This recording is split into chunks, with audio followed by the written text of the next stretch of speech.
Welcome to this afternoon episode of the Progressive Mind Show. My name is Alinko. This is where we build our community by engaging you and I in very pertinent conversations.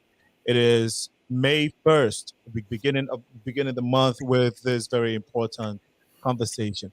We have been offline the Sunday episodes for some time. We are just resuming it beginning this month, and we promise to keep up with for subsequent Sundays. You are accustomed to, I know most of our audience are accustomed to the Wednesday episodes from 6 to 8, but definitely we have started, we'll have resumed the Sunday version. Now, we want to also encourage our audience that once you come on live, you can just share the feed on Facebook and on YouTube. We're currently on Twitter as well. This show is carried live by my Afro Star radio station. Afro Star Radio is an online Pan African radio station on the East Coast, and we are also we are working to get more syndications. And so please join us this afternoon as we talk to these beautiful ladies regarding the topic domestic violence and mental health. Now, I must say that we also try to reach out to some resource people to um, ha- discuss the mental health part of this conversation and how it sometimes can be linked to domestic violence. Unfortunately, we couldn't get some resource people, but we will do our best to handle the conversation. I'd like to go straight to our guest this evening, afternoon, evening. Stephanie LOVE-PETERSON is the executive director for Connection for Women and Children Abuse. Now, I want to get that. I want to make sure I get it right. Stephanie, I know that I will have you tell us the name of the organization. I know you are the executive director, and I was just literally looking at it, but my screen froze. So, but I get it now. It's Connections for Abused Women and Their Children. Right. AWC. Connections for Abused Women and Their Children. She is the executive director. Stephanie, you're welcome to the show. Thank you so much for having me here, Linko.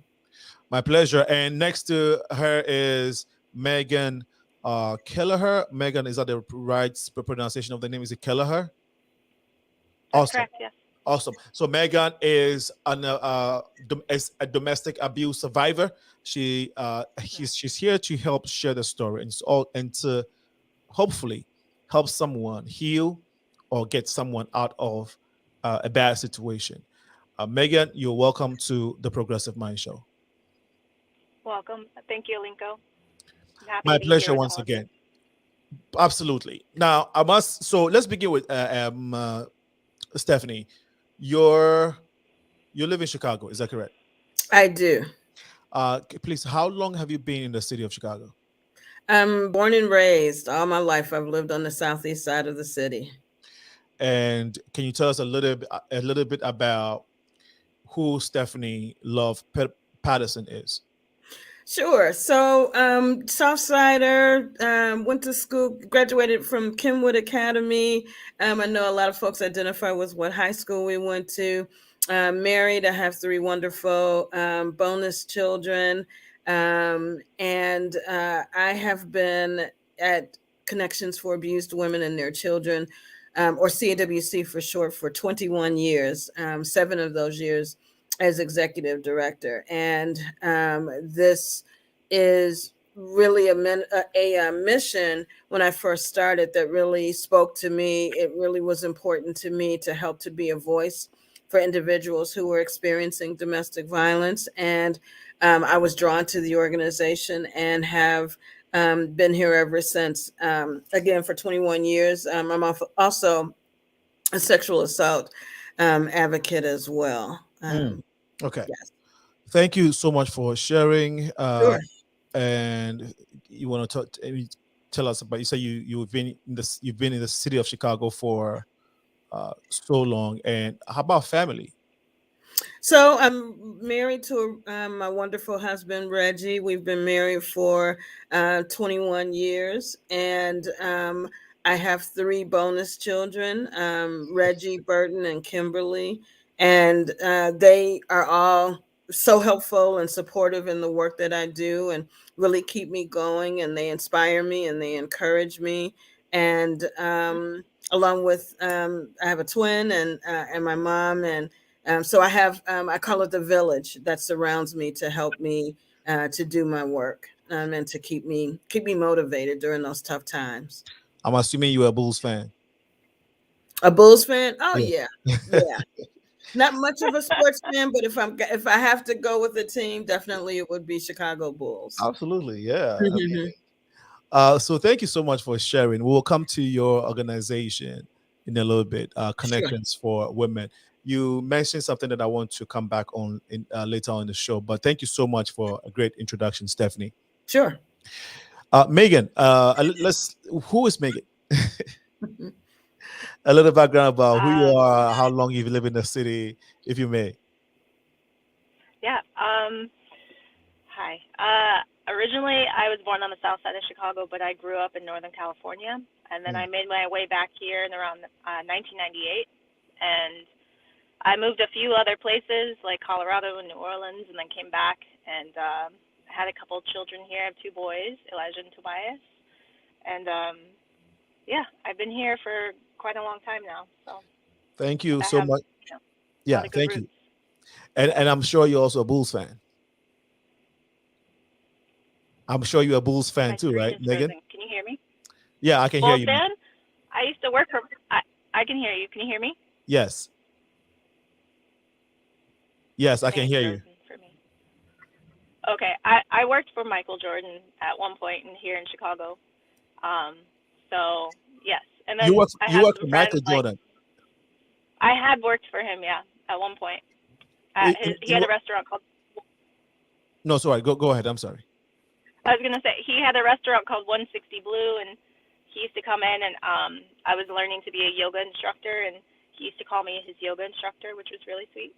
But, yeah, it was I was such a big fan, so it was really exciting. And then my friend Lou Alding used to play for the Chicago Bulls, and yeah, so I have some connections. I love it. I skateboard, so I have, like Stephanie, I don't watch a lot of sports, but I enjoy it, and I appreciate people who are doing good for people. Absolutely. You had big time connections. So you said Michael Jordan would call you her yoga instructor. Was it just for the name, or you actually did some yoga instructions for him for some time? I asked him if I could teach him, but he told me he wasn't flexible. So it never happened, but I had tried. So. Yeah. But he's so sweet and so genuine, and his family was so sweet, and yeah, so it was a highlight of my life of living in Chicago for sure.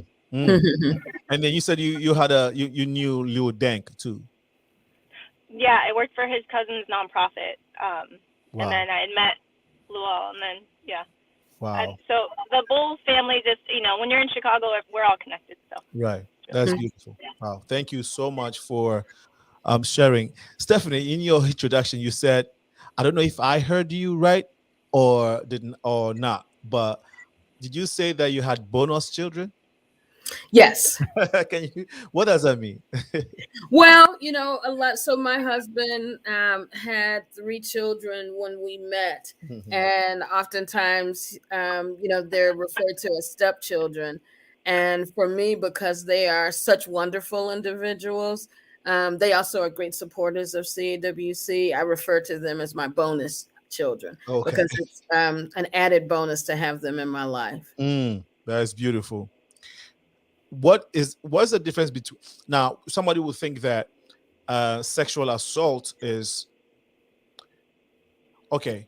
So domestic violence is the umbrella, and sexual assault can fall under domestic violence, but sexual assault itself, it's a whole situation on itself. Is that correct?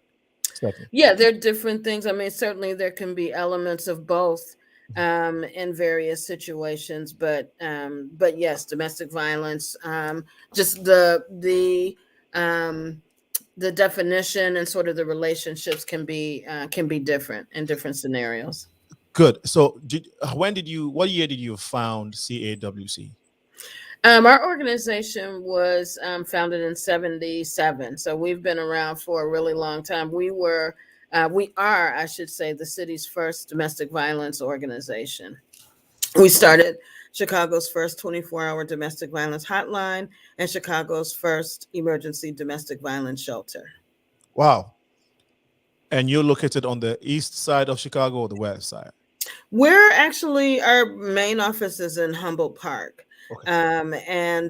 But we have services at Northwestern Hospital, at Stroger Hospital, Haymarket Substance Abuse Treatment Center, and then our shelters in the Bucktown, Wicker Park area. But really, in terms of who we serve, there is no catchment area. So we serve individuals throughout the entire Chicagoland area. And I would say beyond, because we work with a lot of individuals who are from other countries, who are either brought here by the person causing harm, or they've escaped here. Right. Mm-hmm. And how long have you been with the company?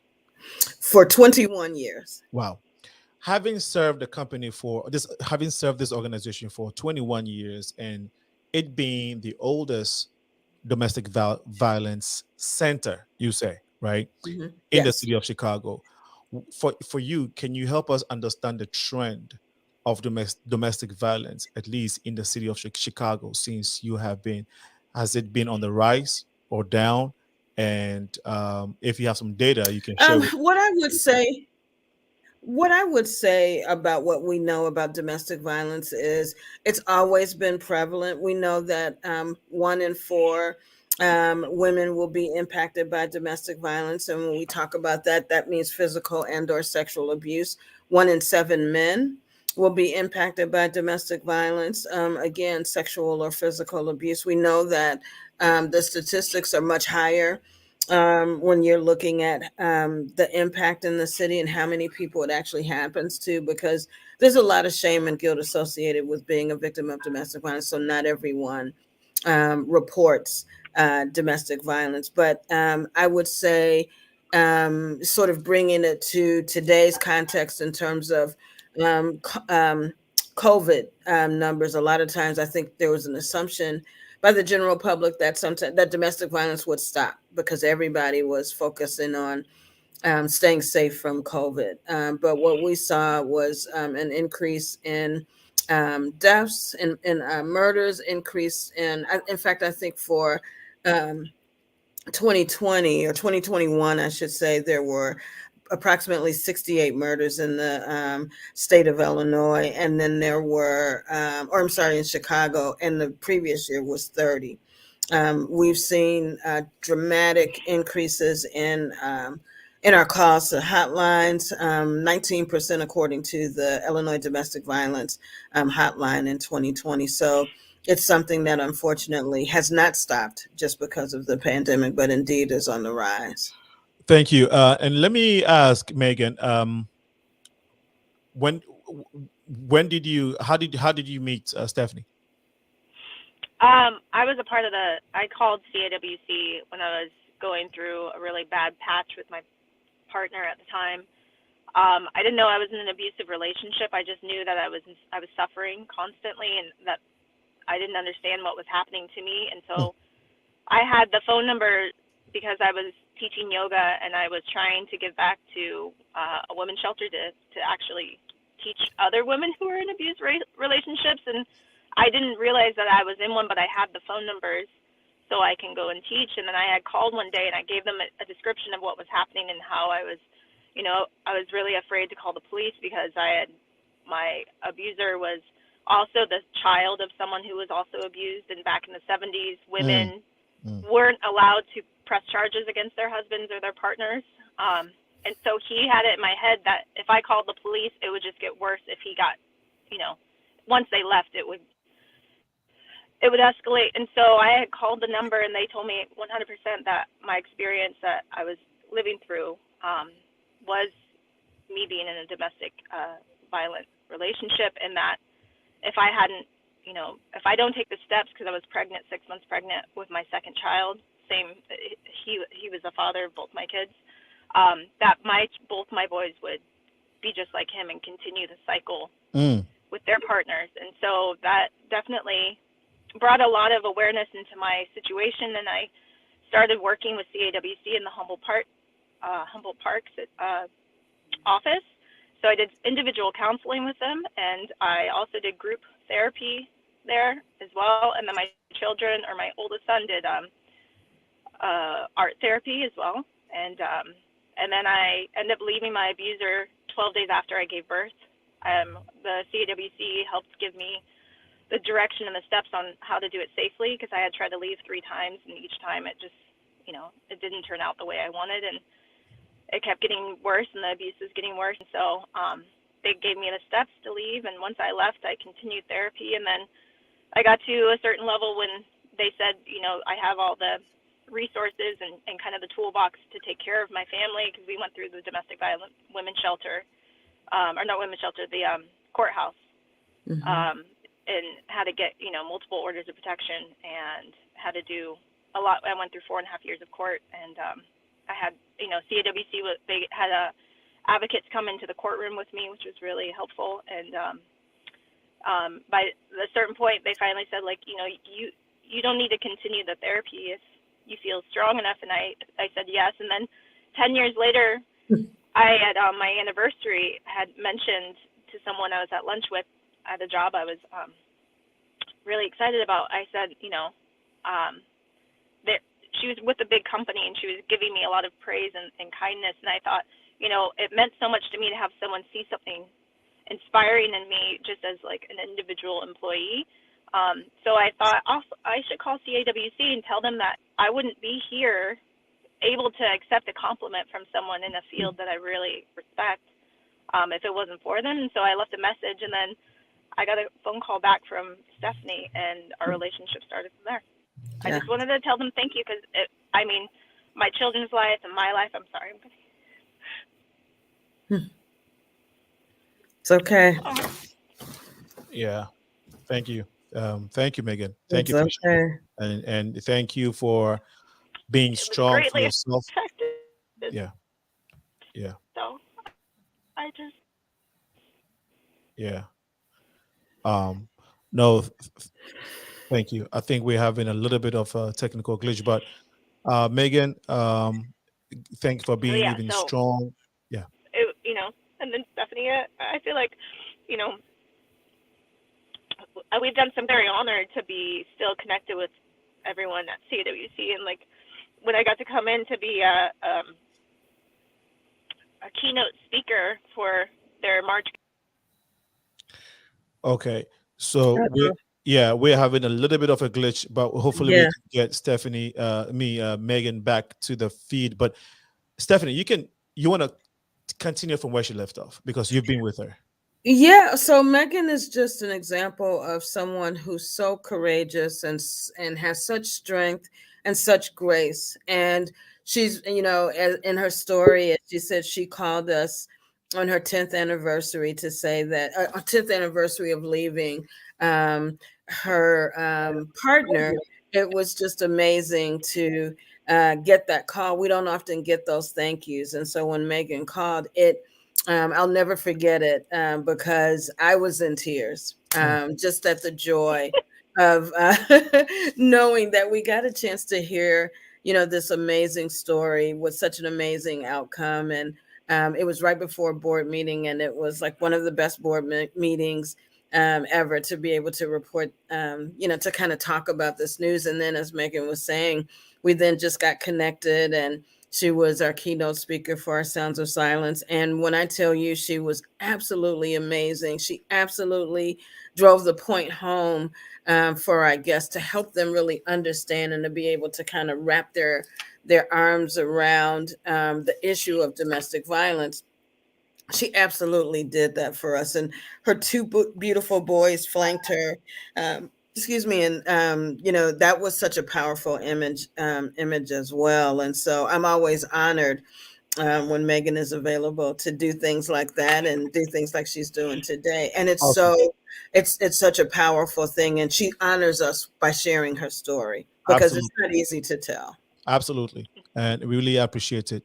You said she came to speak at one of your programs, Sons of Silence, if I heard you correctly. Can you tell Yes. us a little bit of what is that?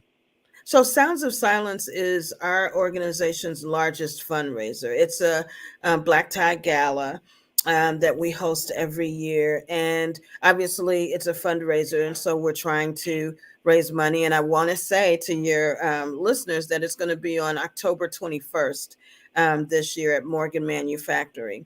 And so we can send you some information you can send out to your listeners of the podcast. And so we have a keynote speaker every year just to talk about, from their perspective, the issue of domestic violence and how important CAWC has been in their lives. And again, Megan knocked it out the park. People are still actually talking about that particular time when she spoke. Thank you. Megan, how long were you married to your ex-spouse now, I suppose? We never got married, thankfully. Okay. He didn't want to marry me, which was the biggest compliment, I guess. Looking back, I'm like, thank God. But we were together for 4.5 years. Okay. But everything happened like right away. So I guess, or like, if you know the history or like the indications of how defined if you're like a red flag for a domestic violent relationship is, they usually get you to either move in with them, like get you pregnant. There's something along the lines of like within 6 months, and that's exactly what happened with us. So it was pretty textbook. Our relationship kind of fell into it. So you did not see him when you were before, whilst you were dating and in the first year of you all being in a relationship, did you see any traits or any indications of him being a potential abuser? I think I picked up on subtleties. I think I just didn't understand what what it could turn into. I remember not liking certain things that he was doing and saying, and how kind of controlling and possessive and sneaky he was with certain things, like that I couldn't understand why he was acting the way he was and doing the things he was doing. But I always thought I was a very strong woman, and I thought that it would never happen to me. I didn't think I was capable of being someone who would allow someone to treat me the way he treated me. And I think it's like a psychological mind game where it just builds and builds, and then before you know it, you don't know which way is up. And that's kind of what my situation was. So wow. And so if I may ask, so you experienced domestic violence from him even before the first child came? There was definitely a lot of signs that were showing it, and I'm trying to remember if it was like, I feel like, he originally moved me to Colorado to isolate me and wanted me to change my phone number, and he disconnected me. This was back in the early 2000s, so we didn't have iPhones, we didn't have connections like we do now. But he told me he was trying to help me to be closer to my family in California, but he just isolated me. And after, my midwives had met him, and they even said, if I didn't understand it at the time, but they said that if I decided to leave him, that, regardless, I would still get my child. And I didn't understand, but they saw that I was in an abusive relationship. And my neighbors had called me later, and they said, we wanted to always ask, like, was he abusive to you? And I asked why, and they said that they always thought he was. And then I finally told them yes, because it's embarrassing. Right. Especially when you don't know I don't know. It's a hard experience to go through.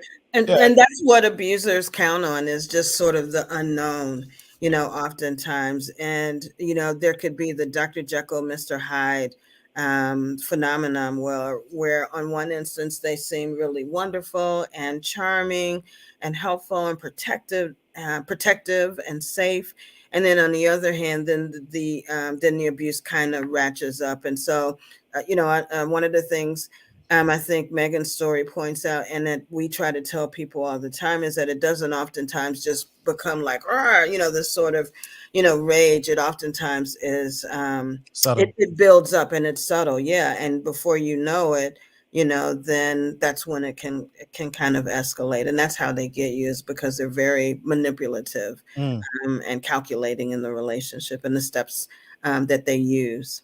Yeah, thank you so much for sharing, Megan. I wanted to get you a follow-up question before Stephanie made that very important point, which is, so during the first child or before the first child, there were indications of him being abusive.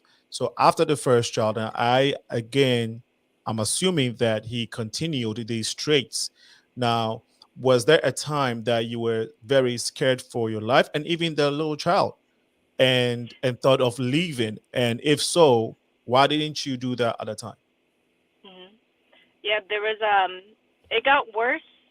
It was like in relationships, there's a honeymoon phase where it will get really bad, and then there'll be like an overpouring of gifts and support, and then it will get back into the cycle. So it's like a manipulative mind game, right? And then it got to a point where I had tried to leave with my son a couple times, but my family didn't understand the extent of what was happening, and I didn't want to physically tell them details of things that were happening. So I just said I needed help, and no one was there to help me. And my mom actually opened the door and let him back in and told me I had to go with him. And it got to a point where I was pregnant with my second son, because we had tried to go to counseling because it was getting really bad. It got to the point where I like snuck a lease with another apartment somewhere, because I thought, okay, I'm going to leave on my own, because I knew it was just to the point where I'm like, I thought either he was going to die or I was going to die, because he was so aggressive, and it was getting to the point where I felt like I was crazy. I didn't understand what was happening to me, and I just remember being in constant agony. And it got to there was like the one night in particular that, he came at me, and I was 6 months pregnant, and I had my 4-year-old underneath my arm, and he was, breaking glass around our heads and throwing furniture around, and it was to the point where I didn't know if we were going to make, I don't know, I just like, it was a very scary situation. And my son was saying, his dad he was a bad dad, and he was crying, and he was really upset. And it got to a point where it went on for so many hours that I was afraid to call the police. I didn't know what to do. I was just hoping he would fall asleep. And then, at some point in time, he did fall asleep. And a lot of it would happen too when he was drinking. So sometimes people, show their abuse in normal situations. There's a lot of controlling of how I was going to eat, how I was going to dress, how much money I can have to go to the grocery store, when I was going to the grocery store, how much time I'm going to be at the grocery store, what's in my mail, what's in my email. Like, in it just, I felt like I couldn't breathe without asking permission. And it was a lot for me. And I'm only 5'3", and he's 6'2.5". So, he was overpowering me quite easily. And I was afraid for my kid. I didn't know what to do. And that's when I woke up the next day, and I called CAWC, and then I started sneaking to Humboldt location to do meetings. And sometimes I had to not go to him, because he would ask me where I was going, and then he would come in the car to drive with me, because he must have been, it was a lot. I didn't have a life, and it was to a point where he didn't want me to work so he can control my finances, and then racking up my debt, and it was getting higher and higher. And it was intense. But that one night was the one night that I thought, like, I have to get out. Something has to change, because either that or else, like, I didn't know what was going to happen. And the fact that he can do what he did to me when I was 6 months pregnant was just really terrifying. So that night you said was when you had your 4-year-old and he was breaking bottles around the house? What is it, if I heard it correctly? Yeah? Yeah. Okay. Yeah, and furniture. So. Wow. Thank you again for sharing, Megan. Stephanie, what makes, and maybe Megan, you may want to chime in on this one. Why can't women, and we'll talk about the men's side too, because we know it's a two-way situation, but more so for women, I think. And Stephanie, if you have statistics, you can help us with that. But we all know that domestic violence is meted out to women. Well, women suffer domestic violence more than men, right? Mm-hmm. Okay. Why don't women just pack up and say, it's too much for me.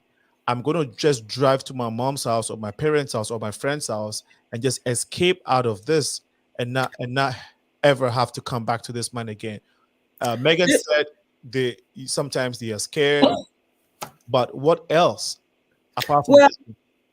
here's a couple of responses to that. One is it's kind of a bit victim blaming statement, honestly. And I know it's not, you're not saying it in that way, Mhm. but it's kind of victim blaming. It is victim blaming to ask the question, why don't Yeah, they just leave? yeah. Um, I'm just asking as I, a layman's person, right? I, Yeah, oh, I understand. right, I right. just wanted to provide some education because a lot Absolutely, of it for the viewers, because absolutely. that question gets asked a lot. Right. You know, when I talk to people about what I do, they're like, Stephanie, I would just get my bags, get my kids, get my stuff and go, as if it's just one, so easy. But two, the better question, instead of asking why do they stay, is why does the person causing harm choose to use violence and other abusive tactics in the relationship? That's the question, Okay. really, to ask. Mhm. In terms of leaving, here's a few things. One is leaving doesn't always equal safety. Okay. One of the things that we do a lot at CAWC is safety planning. Mhm. And it can be, no one plan is, it's not a cookie cutter, kind of situation. And so for some people, there's extensive safety planning in order to get folks safely out of the relationship. The other thing about leaving is, and Megan said it, there's the fear. There's fear of retribution. There's fear of retaliation. What if my partner finds me? What's going to happen if I go back? And oftentimes we know that if someone leaves and the perpetrator finds them, that the abuse will increase in frequency and intensity. And then there's fear of the unknown. It's like, well, where am I going to go? Some people, their families they don't understand, and so they're like, nope, you can't come here. For some people, they know it may be not even safe for them to go to their families, because some abusers have said, I'll kill your families. Right. I'll hurt them. Mhm. And then also, I when people ask that question, I kind of want to take them through an exercise where I get them to sort of picture leaving everything you own. If you have children, their toys, their clothes, they're leaving their friends, familiar surroundings, their room, they're leaving their dad. Who sometimes they don't understand what's going on. And then on the adult side, it's like you're leaving your home, your job, in some instances, your security, everything that you have, to Mhm. go off into the unknown and not know exactly how you're going to, kind of rebound Right. from all of that. That's a super scary situation. And so leaving does not equal safety. It's also, it's a process. Mm. A lot of times when you hear on the news about individuals who have been killed. In fact, there was the story of the Brickyard. I think it was in a Target parking lot recently, that particular murder. That woman who was killed by her former partner was in the process of leaving. I believe she had just gotten an order of protection. So leaving does not always equal safety. It takes a lot. Thank you so much for Sure. sharing, Megan. And you also made a very important point that I want to piggyback off of. But in your line of work, um, do you see a lot of men also come to get help from your organization? Yes. So, and as I mentioned at the top of the story, so 1 in 4 women will experience domestic violence, and 1 in 7 men will experience domestic violence. And so, absolutely, we do see male victims of domestic violence. Oftentimes, excuse me. Again, those numbers are lower than what you normally would see, because there's a lot of shame and guilt associated with being a victim of domestic violence. Particularly for female victims. And then for men, there's so much stigma attached to it that oftentimes there's a hesitancy in coming through. But absolutely, we do see male victims of domestic violence. Thank you again, Stephanie, for Sure. sharing. You are watching the Progressive Mind Show. This is the Sunday episode, and it's always at 4 p.m. We are talking to Megan Love-Peterson, who is the Executive Director of Connections for Women and the Abused Children. We also have Megan, who is a survivor. Currently, Megan, are you working in any capacity with CAWC? Well, Stephanie and I just had a chat when we discussed your show of maybe seeing if there's some opportunity where I can come and do some volunteering to help with some of the fundraising and such. So Okay. I'm hoping at some point, yes, but it's in the works. Okay. No, that's powerful. So if you were watching, please help share this feed on Facebook and on YouTube, and you can also ask questions or even share your story as to what you may be going through and how you got out of it. It may encourage someone who probably is dealing with the same situation. The calling number is 815-277-5047. 815-277-5047. And the question that I wanted to ask you, Stephanie, earlier is that the most important, I would say, issue here is, why would anybody decide to perpetuate this act, right, on fellow humans? They don't necessarily take it on their fellow men, but they take it to like their children or people who they think they are stronger than. So why do people do this? And this comes to the mental health. This may be connected to the mental health situations. Some people may not necessarily be dealing with mental health, but can you help us make that connection? Why do people do this? What are the tendencies? Sure. So at the root of domestic violence is power and control. It's not about a lot of the excuses that people who cause harm use. Oh, if you were a better mother, if you were a better lover, if you took better care of the children, if you were a better cook, if you didn't push my buttons, all of those different things that they say. It's not about that. It really is about one individual's desire to establish and maintain power and control over another individual. And so sometimes that desire is so intent, and it's played out in a lot of different ways. It's played out in finances. It's played out in, so there's all kinds of tactics that's used, financial abuse, sexual abuse, threats and intimidation, isolation, the physical abuse, emotional and psychological abuse, and things like that. As to your question about the connection to mental health, there can be some, related mental health issues that come along with individuals who cause harm, but a good portion of them are individuals, again, who want to establish and maintain that power and control. And the reason we say that is that we've seen situations where they maybe perpetrate violence against their partner, but let's say they don't perpetrate it against anyone else. They're kind of a monster at home, but they're, sort of this wonderful, loving, cooperative individual in other arenas. That means you really are in control of when you're choosing to use violence and other tactics, and when you aren't.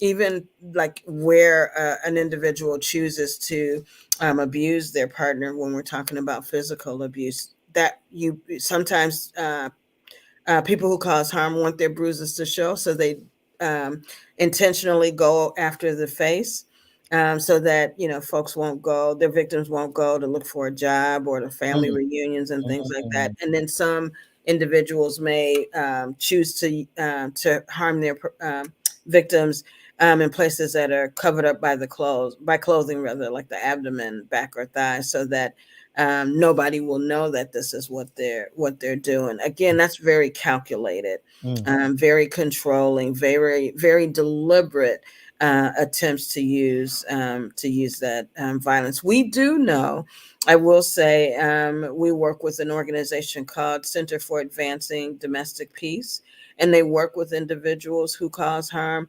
And we do know that there is a segment of the population who choose violence because they themselves have been harmed. Hurt people hurt people. Right. Is a phrase that's used a lot. And Yeah. so one of the things that's important about breaking the silence and I'm sorry, breaking the cycle is so that won't continue to happen. Because if you take someone, in a household and they're very young and they grow up and they see abusive relationships and behavior going on, and there's little or no intervention, they can indeed grow up and think that this is, acceptable behavior. This is how I negotiate matters in my own relationship. And there the cycle begins again and again. Wow. Thank you so much again, Sure. Stephanie. Do you have mental health specialist experts, psychiatrists that work within your organization? Not within the organization, but we partner with a lot of organizations who do work in the mental health field. There's some individuals who could benefit from both domestic violence counseling and other types of counseling, and so CAWC has a lot of partnerships, and we work with those individuals, the organizations, I should Mm, say. thank you. Sure. Thank you so much for sharing. Mhm. Megan, when you finally decided to make a bold step, you said it was that night for you. Now, after you had made a call to CAWC, was there any point in time whilst you were transitioning from leaving your abuser? Was there any point in time where you felt like, maybe I should go and give him one more try or one more chance? I had hoped that he would change, and I was praying like every day that he was going to change as soon as my son was born. And I kept thinking, if he can't be kind to me now with our second child on the way, maybe he'll have an epiphany and wake up and change. I was really hopeful the whole entire time Mm, that something would click. And a lot of it, like Stephanie has said, like I thought was my fault.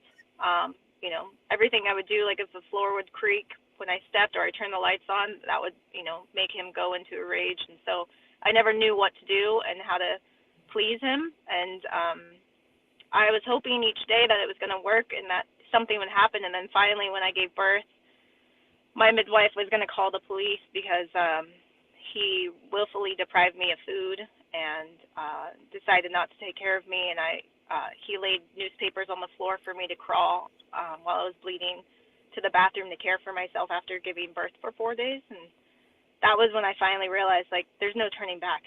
He's just incapable of caring for me or my children. So. wow.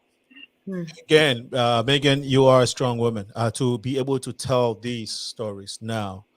I And she's really helping. Oh, I'm sorry.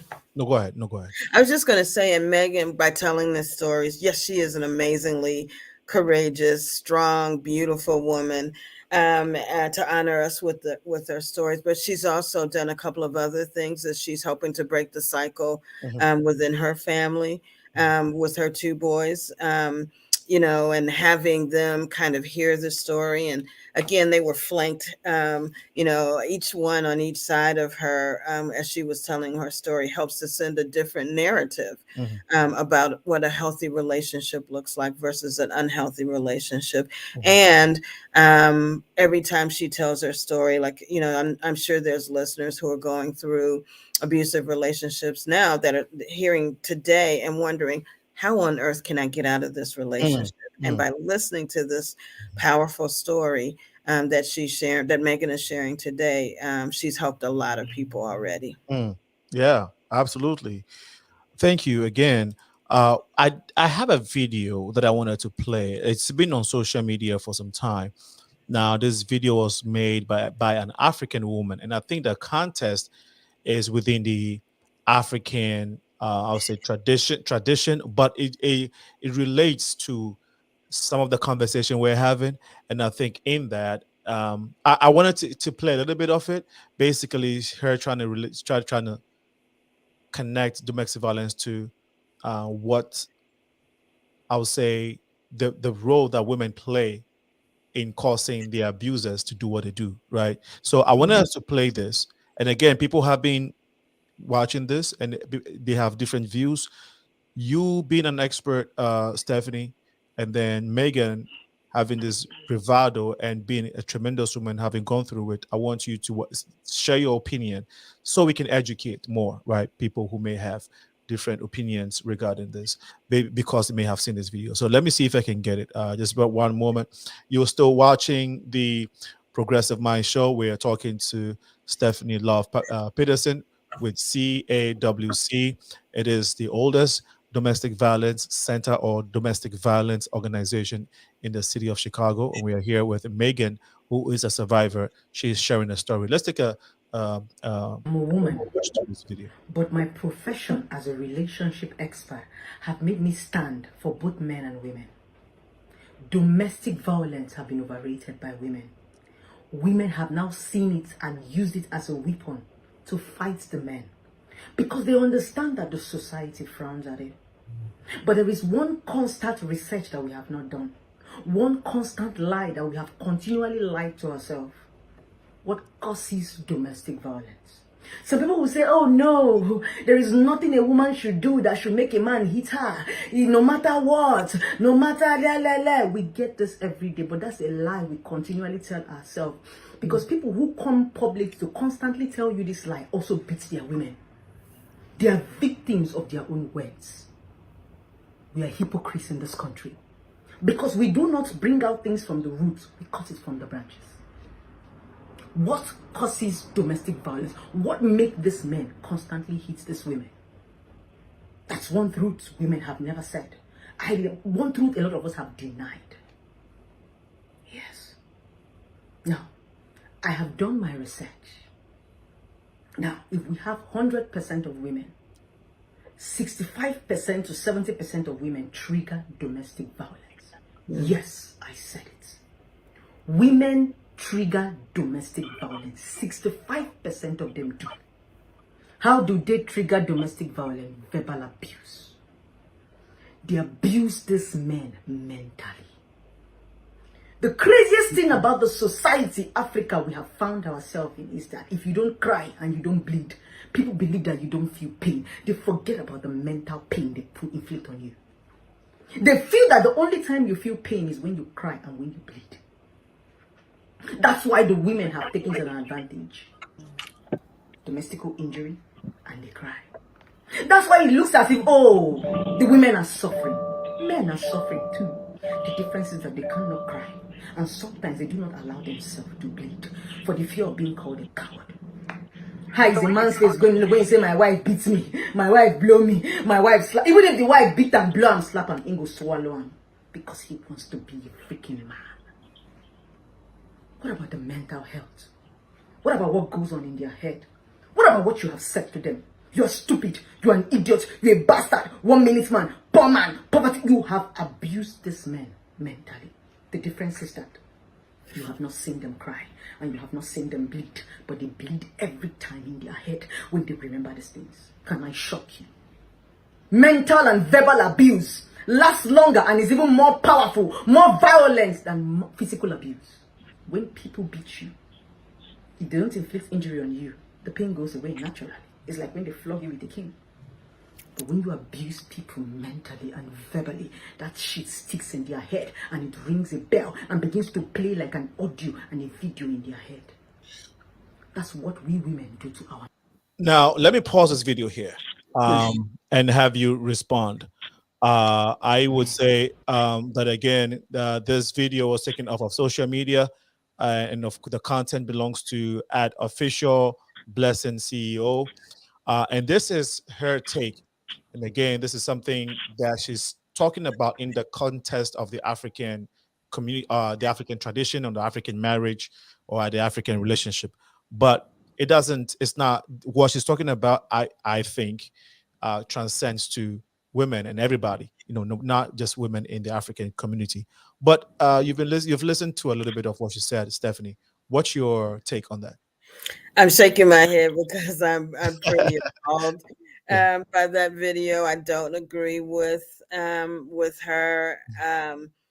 She really is putting the blame on victims and survivors of domestic violence. And the reality is, victims and survivors get enough of that. They're always told by the person who's harming them. It's twisted to make it seem like it's their fault. Well, you should have done this, or you should have done that, or you shouldn't have said this, or you shouldn't said that. Say that. The bottom line is domestic violence is a decision. So she's talking about some, physical abuse. It's a decision. If there's a situation in the household where maybe someone, you're getting into an argument, let's say, with your partner, you have a couple of decisions. You have one decision to say, you know what, I can't even be in the same room with you right now. I'm going to just go take a walk, and try to cool down a little bit. Or you can make a decision that says, you know what, let's talk about this, because what you said made me feel like this, or what you said hurt my feelings, or just a whole bunch of other things. Let's talk. Or you could make a decision to use violence and other abusive tactics to deal with and address that situation. It's a decision. It's unfortunate that she's saying that. I certainly, from the context of African relationships, I can't speak thoroughly to that, but in terms of relations overall, power and control is power and control and power and control, no matter which continent you live on. And so it's unfortunate that videos like that can sometimes get a lot of play and a lot of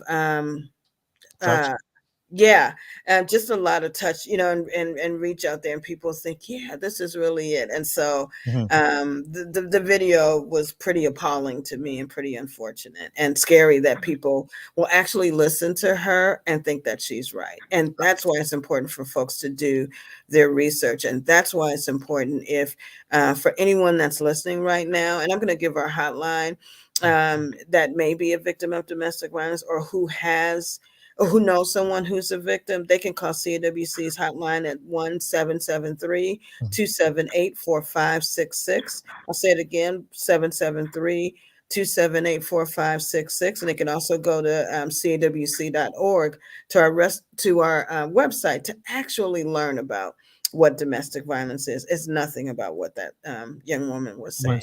Okay. Thank you so much, Stephanie. Megan, you want to have a take on this one? I think what everything that Stephanie said was accurate. I think the same, that you can't blame the person for creating the other person's reaction, because like she said, you have a choice. You can, de-escalate your situation. I understand what the woman was saying about like the mental health and how women can also perpetuate abuse as well, because it sounds like two people are kind of abusing each other, but if someone's using it as an excuse for why they were physically harming someone, I think that there are other, like if you think about a corporate environment, a boss doesn't come into your cubicle and come and beat you up because they didn't like what you said, Right. Maybe you sent an email, or maybe your stock crashed, or who knows what you're doing, but we choose our actions, and it's not the person's who's being abused. They're not the reason why, right. know? Okay.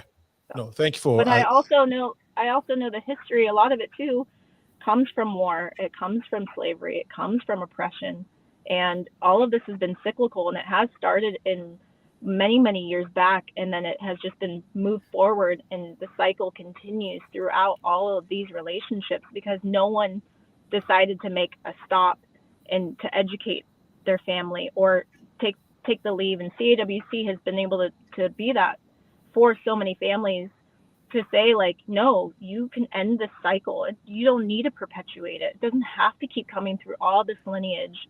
It can stop now, and you can create a new tomorrow, and Yeah, thank you again. There was it a month, maybe 3 weeks ago, I've had two stories that are very personal to me, in that the people that share the stories are friends of mine. One is my friend and his wife. So my friend lost his stepson to, I don't know if I can call it a domestic violence, but the reason his stepson took his own life was that, and this is about he's about 21 to 23 years, has a good job, was working in downtown with Apple. The story is probably out there. I mean, the story is out there. I mean, I think he made the news. But my point is, he shared his picture and his picture with me and said, "My son, I just lost my stepson because he uh, he and his girlfriend got into an argument, and I guess I don't know if he didn't like what his girlfriend said to him, but they got into an argument. He went home and hung himself. Um, that is one. The other story is a friend of mine who was a friend to this young lady who got murdered by his own brother in Evanston. I don't know if you guys heard the story. It happened in Evanston. His brother murdered him, stabbed her to his brother. Her brother stabbed her to death over an argument um, on a house chore. It was just, according to the story, they had an argument regarding house chore. His younger brother, I mean her younger brother, got onto a knife and stabbed her to death. Now, if you connect it to what this woman is saying, could it be something that was said that made the man, go crazy? Or could they already be suffering from mental health and something was said that triggered it? And could you also say that it's not because a woman said it. Anybody could have said that and it would have triggered whatever happened to the person who committed the crime, which is the lady's younger brother, or in this case, the guy who committed suicide. So I just wanted to bring it to perspective. And Stephanie, if you want to chime in on this. Yeah, without knowing all the details of the situation behind the individuals, it's hard to say whether or not there were, indeed mental health issues or not. But again, I may sound like a broken record, but domestic violence is about power and control, and it's a decision. It's a decision. We all are faced with decisions on how to respond in a situation. Megan's example was, a great one, just in terms of like when you're at work, sometimes our bosses or maybe colleagues may say something we don't like, or we get passed over for that raise. Do we jump up and stab them? Do we say horrible things to them? Or do we take another, road and say, can I talk to you about this? Or something like that, or leave, or make a decision to leave. It really is about that. And I think the important message that I'd like to get across, is for those who are causing harm is they have to have accountability. Okay. That's why I was saying the question about leaving. Oh, how come you didn't leave? It puts the onus of responsibility on the victim as opposed where it should be, which is the perpetrator. Why do you choose to use violent tactics and other tactics in the relationship? There has to be that accountability piece, because if it's all like, oh, she said this and then this happened, or because when you talk to people who cause harm, they're always saying, again, if you didn't do this, if you didn't yell at me, if you didn't say this, if you took better care of the finances, if you were better, whole laundry list of things, I wouldn't have to do this to you. You make me do this to you. It's common thread oftentimes that we hear from the individuals that we work with, which means that they're not taking any responsibility or accountability. So if we really want to eradicate the issue of domestic violence in our society, we have to start looking at it through a different lens, and accountability has to be way up there for the person causing harm. Excellent. I would like you to share some of these lenses that you would want us to look at it from, because we have to find ways of mitigating this, right? It's a lot of women are suffering from it. I have personally met people who have been going through this and cannot leave or do not want to leave. So, what is the in your again with CAW with your company, with your organization, Megan, no, Stephanie, do you get more? What are the demographics that what are the cases that you get that you would say have are peculiar with the, I'll say, minority communities? In other words, do you get more domestic violence issues from minority communities versus others? Because of where we're located, we largely see Black and brown women. Those are our largest demographics, but we know that it happens in all communities. Okay. There's a stigma sort of attached to it, or myth or misnomer about who victims and survivors of domestic violence are, that they only happen in communities of color and that they happen to poor women, and things like that. And years ago, I used to work in a shelter in Lake County, as Megan was talking about Michael Jordan. That shelter wasn't too far away from where Michael Jordan's mansion was, and there. And where's this? Which area is this? Lake County, Okay. Lake County, Illinois. Okay. And the demographic was much different. But domestic violence happens across all socioeconomic groups, all racial and ethnic backgrounds, educational levels, religious beliefs, you name it, it happens across the board. Okay. Thanks for clarifying that, because there is a myth, right? There is that perception that it mainly is within the poorer communities. Yeah, not at all. And there's more statistics and data captured in those communities, because a lot of times people are always gathering that information to be able to help them. Where if there's a demographic where there is more resources that the person has, they can go to a private therapist or counselor or something like that, and you're not going to really have those statistics incorporated into the mix. Brilliant. Megan made a point earlier regarding to slavery probably being one of the, maybe could be the, I think her point was that slavery could be one of the reasons why we see these things. I don't know if, Megan, that was your point. But no, I think, but like for me, working with CAWC and going through a lot of the program and learning the history of what happened with like where it originates from is violence, and back when people were coming to the United States, there was a ton of violence against a lot of people, and so that's where it originated from, and then that just gets thrown into these cycles of lineages, and that will come all the way through, and it comes from war, and it comes from like a number of different resources, but sometimes those are the situations that no one learned any other way to work through a complicated situation, and it just has perpetuated from the beginning of time. Okay. All right. I think, great point. Stephanie, would like to touch on that?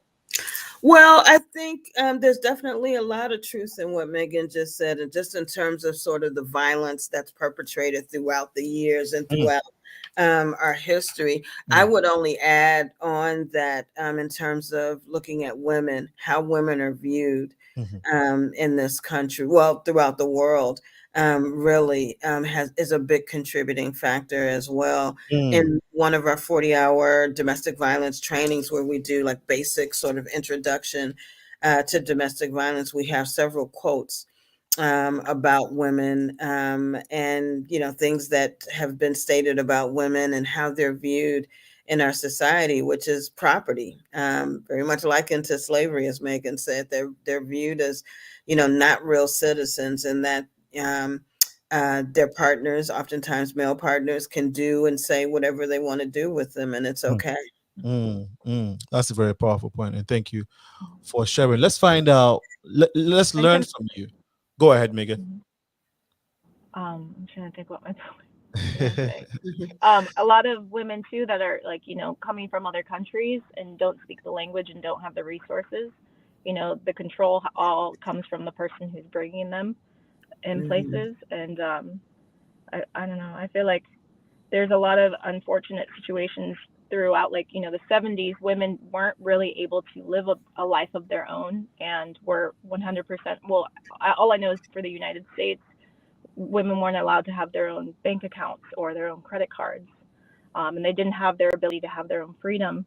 And so women at that point back in the day too were really dependent upon their husbands or their partners for life, so there was a lot of situation where they couldn't just go and do what they wanted to do and live on their own, Mm, mm. And now that, things have changed, but I still feel like there's still situations where women lack the ability to leave.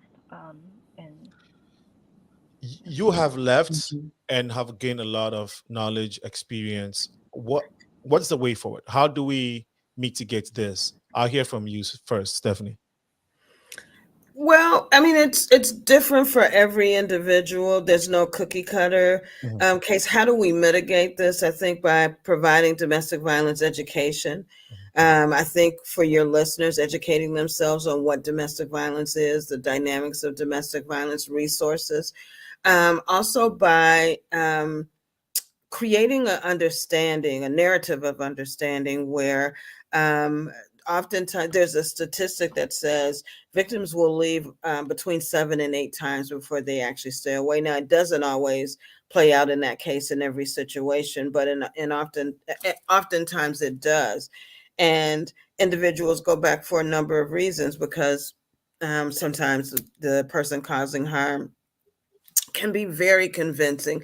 And again, you want your relationships to work out and you want there to be change. And so I think how to help mitigate this is for family members and friends who may be listening right now to be understanding that, yes, today I might leave this relationship and then tomorrow I might think about going back, or I may even go back and then I leave again, and just sort of keeping the door open for them to come back, because it's really, again, it's a tough decision to leave. I think there needs to be additional resources. Organizations like CAWC need additional funding to be able to do the work that we do. And I think also just increased laws and just understanding around and enforcement of those laws. All of those things work in concert in order to help mitigate the issue of domestic violence. Awesome. How about you, Megan? What ways do you think we can, as a society, try to work on in mitigating domestic violence as I think a survivor? I think believing women first, or believing a person who's abused, I think that's most important, and not blaming them, because I think a lot of people will get angry. I mean, I had family members say lots of negative things about my situation and say, why would you have a second child with this person? But, people forget that you love the person you're with. They can hurt you, but you still love them, and you still are hoping that you can fix the situation. Because for me, like, I didn't want to be a single mom. I did not want to go that route. And so I think first and foremost, you have to believe the person, and you have to maybe not try to hurt them again by, making them feel like diminishing their experience, and figuring out ways that maybe you can support. And I think a lot of it does, like you had said before, with mental health, I think a lot of having more resources is really important. Therapy helped myself get into a situation where I understood that I had strength and that I had the permission to leave my situation. Because from my perspective, I didn't have the permission to leave, because I thought that I had a child with this person and I have to stay there because this is just what, we're supposed to do. And I think a lot of it too is just like, teaching people how to have different alternatives to what their nervous system is, what their triggers are. Because like you had said about the situation with the brother in Evanston, like, I think maybe if someone had shown up and given him an opportunity to speak with someone to help him learn how to identify what triggers him and how to step away from it, maybe those situations would not happen. I think also listening to men and giving men, or I'm not just saying only men are abusers, but people who are in these situations, giving them the ability to have resources and not harming them as well by, putting them in a position where you're kind of, taking, I guess like you're trying to insult them or anything. I think a lot of it is just giving them the ability to say, like, yes, you have feelings, and yes, we hear you. I think a lot of it is just like being just humanely kind to each other and figuring out, what we can do to help each other, because every single person is struggling to some degree. Every single person has had some kind of trauma in their life, and everyone has a trigger, and everyone has experience. And I think a lot of it is just learning how to be silent sometimes and listen to the person, and then also give them the resources so they can heal. Because I think, especially like for my situation, trying to heal my children at a young age, like if my, the father of my children, my abuser, had had that opportunity when he was a kid, when his mother was, covered in blood and standing at the door, and he's holding her leg while the police are saying, we can't help you. Like if someone had stepped in right then and helped him and gave him therapy, maybe my situation wouldn't have happened. And by me going to a situation or like a organization like CAWC and having that resource, thank God, Chicago has this resource, and thank God that Connections for Abused Women and Children are here. But like it's all, it's all about community, and like we all need to be a part of it, and be a part of the conversation and talk about it more freely, and figure out ways that we can support each other, and lead each other to like what the next level is of a healthy relationship. Because a lot of times too, I think people don't have models of healthy relationships, and everything that we see on TV is fake, So I think a lot of it too is like, explaining how like if someone did this, or if you're not happy with this, this is a different way that you can work through it. I don't know if it can happen in schools or where it can start, but I think this is the beginning of it right now. I feel like right now has been such a time in society that people are talking about violence against women in all different kind of continents and cultures, and everyone's having the ability to raise their voice. And I think a lot of it too came from the way that women were treated with advertising, and with how they were viewed in TV shows and movies and things. And I feel like that conversation, the women empowerment movement, is really kind of showing up, and we're giving the opportunity to help each other kind of care for one another a little bit more high level, I guess. Thank you so much, Megan and Stephanie. Love. Megan, who's volunteering interim or temporarily for CAWC, Connection for Abused Women and Their Children.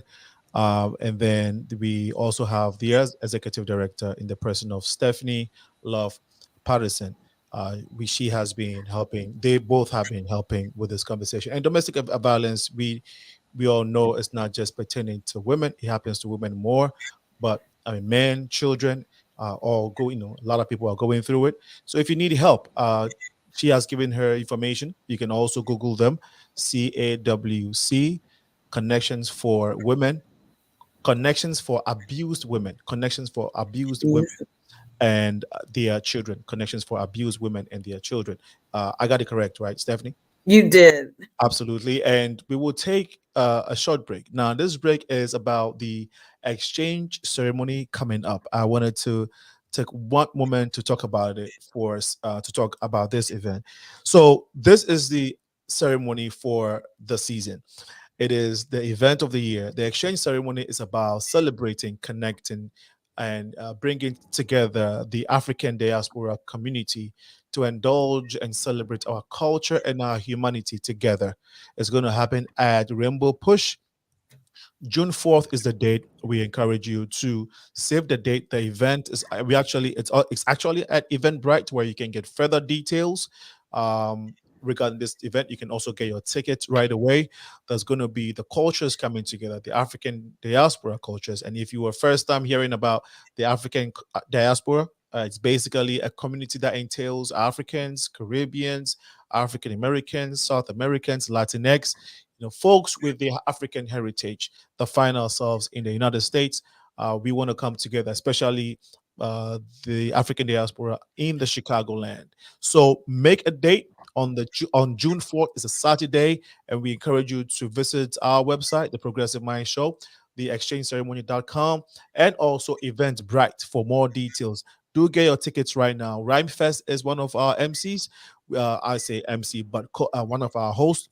We also have Ugochi as our host, and have another powerful guy, AC Green, as a host for this event. So we have Rhymefest, AC Green, and Ugochi all will be our hosts for this wonderful event. We are also going to be coronating Reverend Jesse Jackson as an African chief. Very, very beautiful ceremony. In addition to that, he'll be receiving a Lifetime Legacy Award. And so we are excited that the Progressive Mind Show is collaborating with the Rainbow Push to bring you this event. So stay tuned and get more information on our website and social media.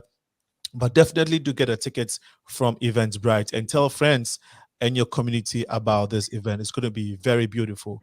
And so keep that date in mind. That said, Megan and Stephanie, you've shared a lot, and we are very grateful. We would like to get your closing remarks as we bring the conversation to an end. It's 18 minutes past 5 p.m. Central. We just started back up the Sunday episode of the Progressive Mind Show. Of course, Wednesday, which is our traditional day, Wednesday, 6 to 8 p.m., we will be here. I'll start with Megan with your closing remarks, and then we'll go to Stephanie. I just wanted to say, if anyone is out there that's listening that is in need or is questioning your situation, that, even if you don't think that something's happening to you or you're capable of having something happen to you, I would say reach out to an organization that's in your local area, or there's a lot of 1-800 phone numbers that you can find resources. There's a lot of opportunity to find support and to find a way out. And even if you don't have community to support you, there are organizations like Connections for Abused Women and Children who are here to support you, and they can do it in a way that won't compromise your situation right now. And so, yeah, I think it's worth reaching out. And I wanted to say, Alinko, thank you so much for having us and for everything that you're doing. And I feel very honored to be here. My pleasure. I feel much honored to have you come on the show. I really, really appreciate that. Want to share a few comments, then we can go to Stephanie. Thank you for sharing your story. This is from Colin Montgomery. Tim says, we are very brave to tell her story. Thank you, Tim, for your comment.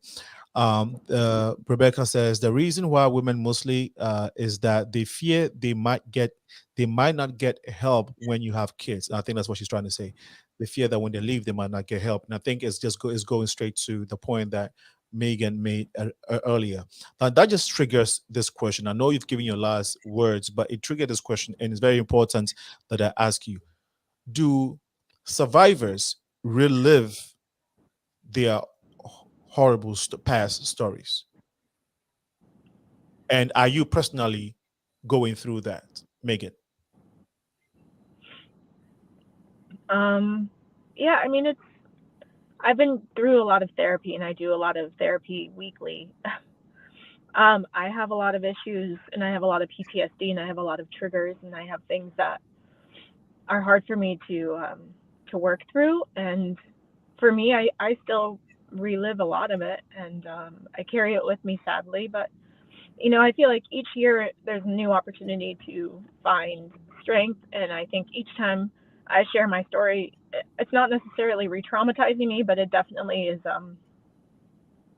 hard to talk about and to think about. A lot of times it's easy just to shut down the memories and try to just see what's in front of you, and going back in time and experiencing it again is somewhat traumatic. But for the most part, I think for my situation, I always think, something happened for a reason, and my reason is to tell my story. And my story, I know, has helped a lot of women, even in my own circle. I've had people come up to me and go to CAWC for help because I shared my experience. And so for each person, I think it's different. But for the most part, I think it's like, when you have trauma in your life, we do carry it with us. It's within our hearts, it's within our DNA, it's within our our bodies. And I think that even if you can't physically think of it, you feel it. You can still feel it in your body. Like I'm like shaking. I still have a visceral reaction to going back and talking about it. But Are you able to sleep at night? Now I am. I wasn't for many years. Okay. So okay. I had a lot of issues.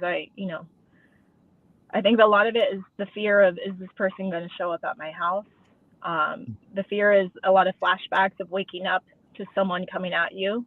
And it took a lot. I think it's just PTSD. If you think about anyone who has post-traumatic stress syndrome, it takes a lot of reconditioning of the mind to help fix whatever it is you're going through. But I definitely had a lot of work I put in to try to help my situation, and it only recently has been working because in CAWC they give you the 10 commandments. And Stephanie, you could probably recite them more than I can, but I have them on my fridge for I think 10 years, and every day I go to the fridge and I would say it over and over to myself. I have permission to be safe. And I would say I'm safe. And so a lot of it is mantra, like repeating the same thing over and over again. And I think once you do it and say it so much, you kind of absorb it. And so for me now, it's been 14 years since I left, and I'm still triggered by many things, but I still have my mental note of like how to get myself through it. And are you a spiritual person, Megan? Yeah. And do you sometimes use God or religion in your healing process? Yeah. Okay. And is that working for you? Okay, thank you. Last question. Yeah. Thanks for sharing. Last question. Are you afraid to love again?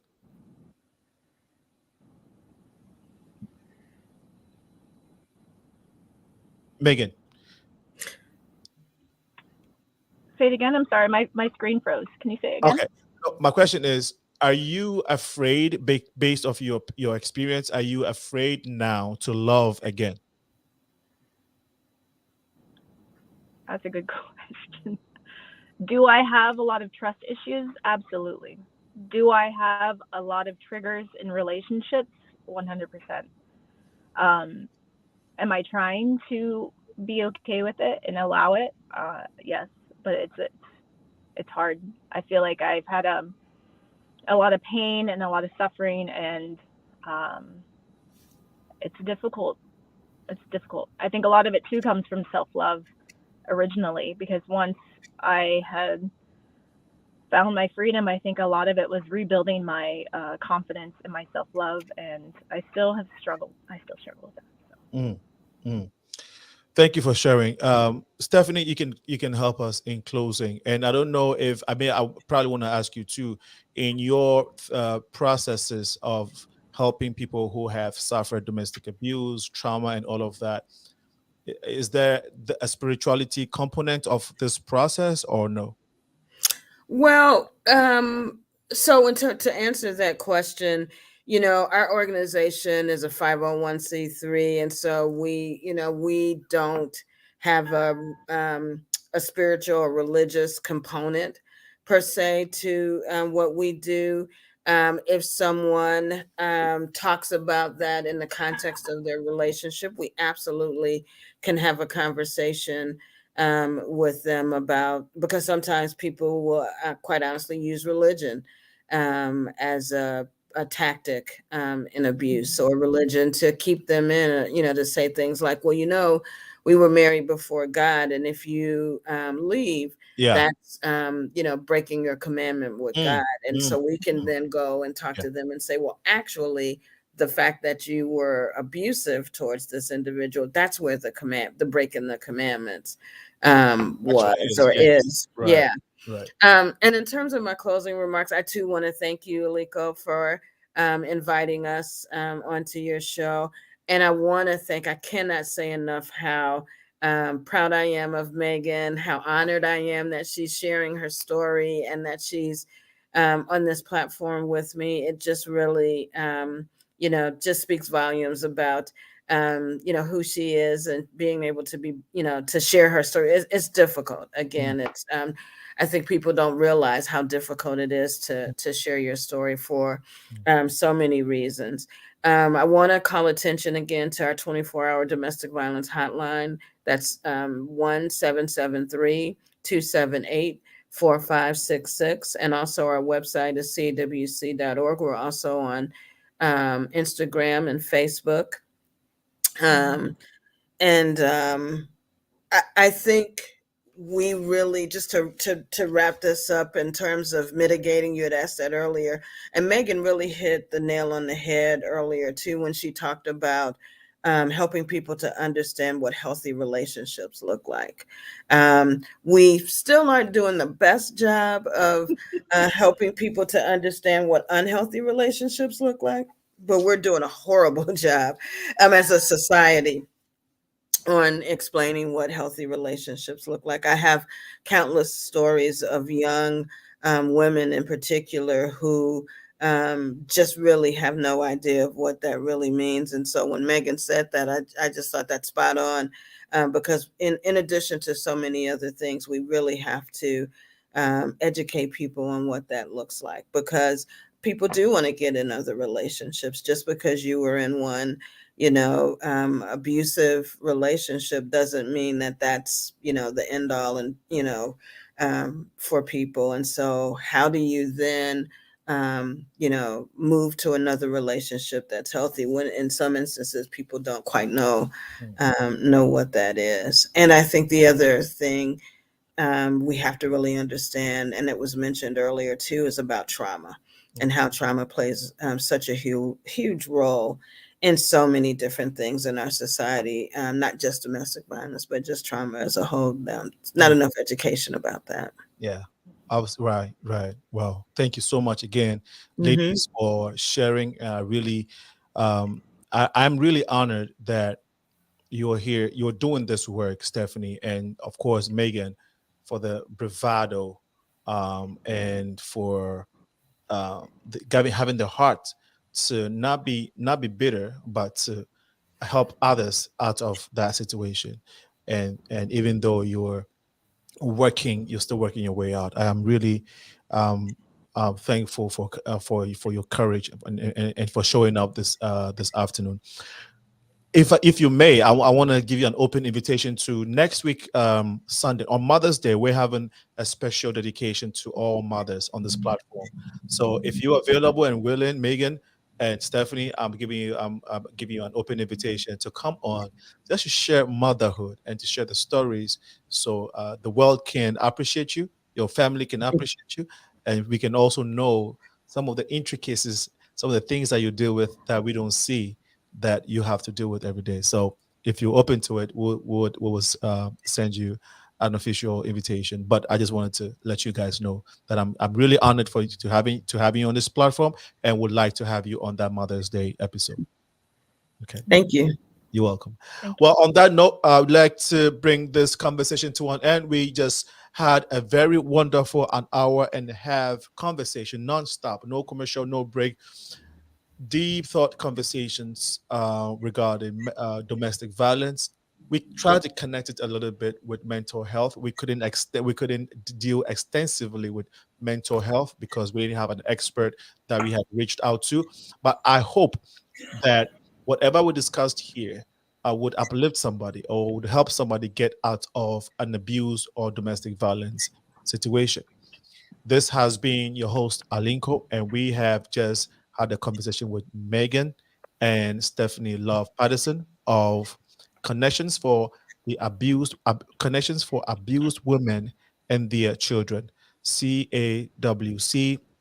It is the oldest domestic violence organization in the city of Chicago. Stephanie, thank you once again for doing a great job.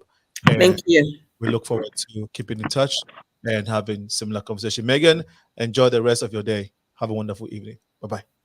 Bye. Thank you.